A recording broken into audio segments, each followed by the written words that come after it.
What's going on, WPW Unlimited? I am Havok. I am one of the admins in WPW, which is Mephi's group for World Promo Wrestling. I also co-lead Worldwide Wrestling Summit, so if you want to check us out, please do so. I was requested to do a video of a pay-per-view of my choosing.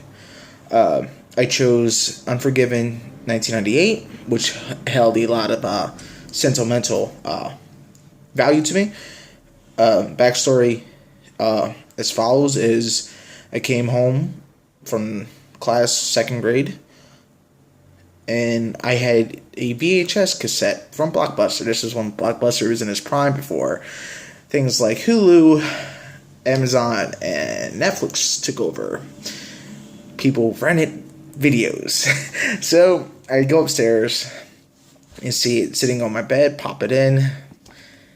Lo and behold, Unforgiven 1998. The vignette between Undertaker and Kane. It was just simply fantastic. So anyway, without further ado, let's begin with our first match, a 6-man tag match. New Nation of Domination under the leadership of The Rock versus Steve Blackman and Farouk and someone else who I do not recall in the match. And this is probably going to sound very contradicting, but I remember the ending perfectly. I should probably go back and rewatch the match, but I'm not going to do so. Kind of got to save time with this video here. I remember The Rock trying to hit a DDT, but Farouk reverses and hits the Dominator 1, 2, 3. Nation, Farouk, Blackman, an unknown person. Apologies for that. Wins the match. The Rock under, I think it was a bad booking choice.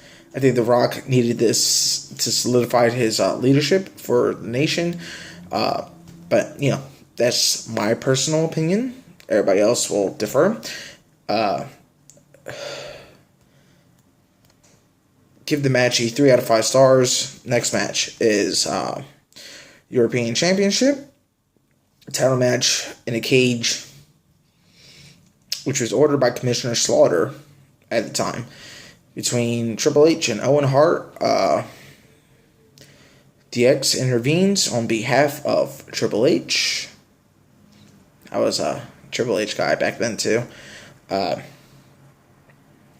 X-Pac hits Owen Hart in the head with a fire extinguisher. Triple H rolls Owen Hart over. 1, 2, 3. Triple H wins European Championship. Give that match 4 out of 5 stars because I remember being overly excited for that match. And it was extremely exciting. Next match, I believe, is the tag match, classic tag match, New Midnight Express versus the Rock and Roll Express. And let's just say, as a child, this match did not mean anything to me, and still doesn't mean anything to me besides classic value. That being said, I'm giving it a 2 out of 5 on the sheer fact that I do not think either team should have been wrestling during this time, especially when the Attitude Era was booming.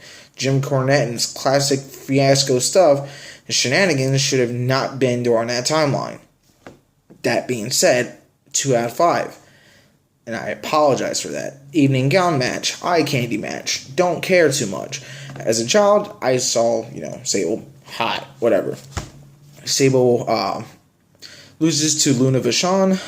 Sable hits her with a Sable bomb later, strips her of her panties. Goldust comes to the rescue, covers her up, takes her back in the locker room. Okay, not really too meaningful, but, whatever. Eye candy for the guys. Keep them in their seats. Perfect. Next match, confident in saying that it was Legion of Doom versus New Age Outlaws. The right team won. The right team won this. And this was by far one of my other favorite matches in this pay-per-view.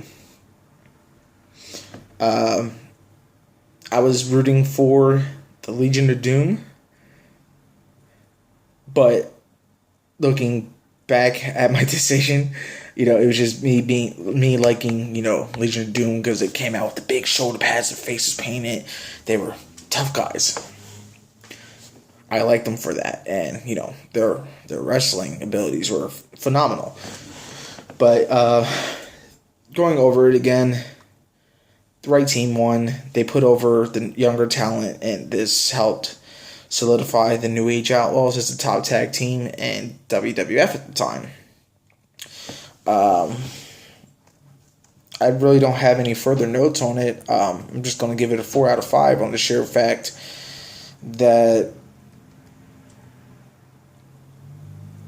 you help new talent, and that's something I always promote, is help the new talent get over. And I think Hawk and Animal did a fantastic job doing so. And, they remain true to who they are. They beat the hell out of the referee, which I thought was amazing. Next match, I'm going to skip over the Sawyer Brown shit. And I apologize because no one really cares for that. The main match is, for me, this should have been the main event without a shadow of a doubt.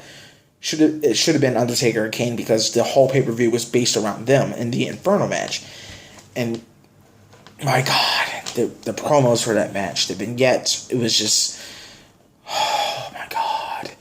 It was really, really good. And as a child, that sucked me into it. I remember when Kane first debuted in Bad Blood and ripping the door off the cage, and Tombstone and Undertaker leaving, raising hell and just leaving, giving Shawn Michaels the victory over Taker and for the WWE title.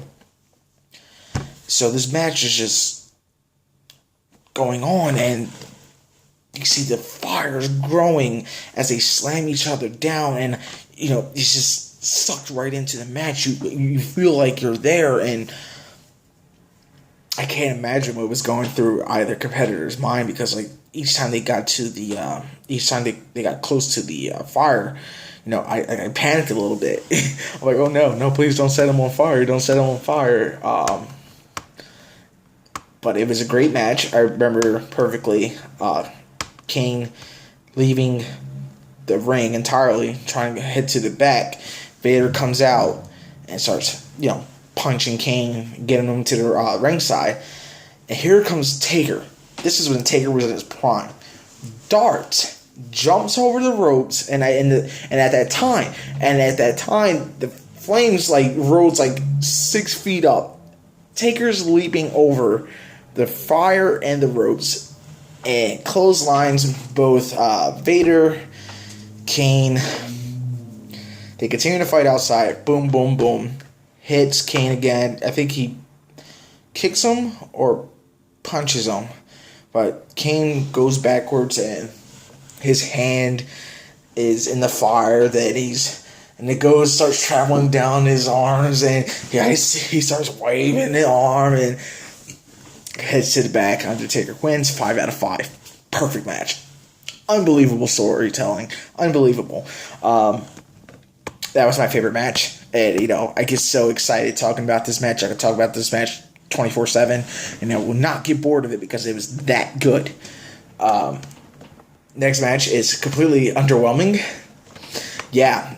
Championship match between Stone Cold Steve Austin and Dude Love, baby. Completely underwhelming. And you're going to disagree with me. All the fanboys for both Austin and Mankind are going to disagree with me. And I'm okay with that. But the match completely was underwhelming. Big Van came out to help Foley, but, Austin won, kept keeping the title around him. And I get that they were trying to build Austin up, as the top guy. I get it, no problem.